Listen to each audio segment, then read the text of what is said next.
Hello నమస్తే. నేను journalist వేయన.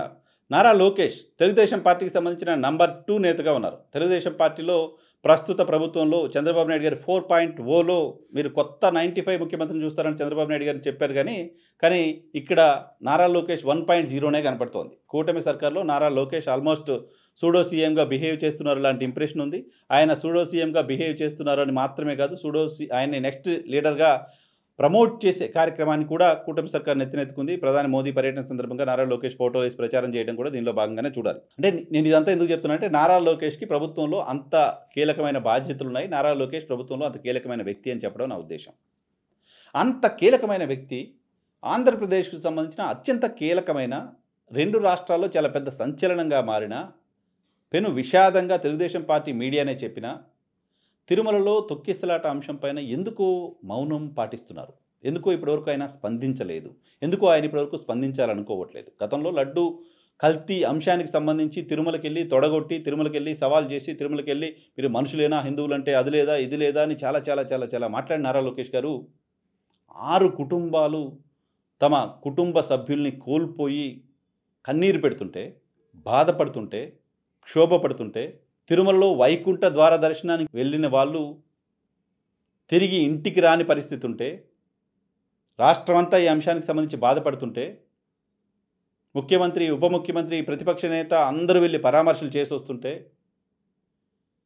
హిందువులు భక్తులంతా కూడా అరే ఇలా జరిగి ఉండాల్సింది కాదు, ఇంత అపచారం జరిగింది, పాపం కదా అని మాట్లాడుకుంటుంటే, ప్రభుత్వంలో ఇంత కీలకమైన నారా లోకేష్ గారు కనీసం స్పందించకపోవడం ఏంటి? కనీసం పరామర్శించకపోవడం ఏంటి? కనీసం ఈ ఘటనకు బాధ్యులైన వాళ్ళపైన చర్యలు తీసుకుంటామని ఒక మాట మాట్లాడకపోవడం ఏంటి? ఎందుకు మాట్లాడట్లేదు? తమ ప్రత్యర్థి పార్టీలపైన విమర్శలు చేయాల్సిన సందర్భంలో మాత్రమే మాట్లాడతారా? ప్రజలకు సంబంధించిన అంశంపైన మాట్లాడరా? నారా లోకేష్ సైలెంట్‌గా తన పని తను చేసుకుపోతున్నారు. తన శాఖలో అద్భుతంగా పనిచేస్తున్నారంటే ఆయన శాఖ మంత్రి కాదు. వైఎస్ఆర్ కాంగ్రెస్ పార్టీ ఆరోపణలు చేస్తున్నట్టుగాను, మొన్న విశాఖపట్నంలో ఆయనకి ఇచ్చిన ప్రమోషన్ చూసిన తర్వాత ఆయన్ని సకల శాఖల మంత్రిగానే చాలామంది చూస్తున్నారు వాళ్ళ పార్టీ వాళ్ళు కూడా. నారా లోకేష్ గారు వస్తున్నారంటే మంత్రులు అటెన్షన్ తీసుకుంటున్నారు. నారా లోకేష్ గారు మంత్రులను కూడా పిలిచి ఆయన ఏమంటారు రివ్యూలు పెడుతున్నారు. మంత్రులకు కూడా సలహాలు సూచనలు ఇస్తున్నారు. మంత్రులకు కూడా సలహాలు సూచనలు అన్నికంటే కూడా గైడ్ చేస్తున్నారు మంత్రులు కూడా. సో అంత కీలకమైన వ్యక్తి ప్రభుత్వానికి నష్టమైన పని కదా ఇది.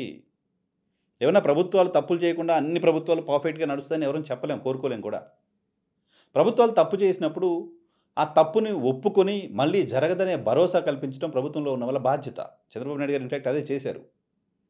చంద్రబాబు నాయుడు గారు తర్వాత నేను అనుకుంటున్నా నారా లోకేష్ గారు ఎందుకు స్పందించలేదు? సరే నువ్వు కూర్చొని మొత్తం మంత్రివర్గం అంతా 25 మంది, 24 మంది ఆయన ఎందుకు స్పందించలేదు, ఈయన ఎందుకు స్పందించలేదు అని నేను అడగట్లా.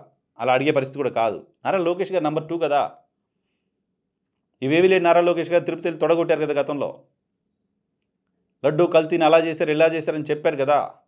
ఇప్పుడు కూడా స్పందించడం అవసరం నిజానికి ఆయనకి.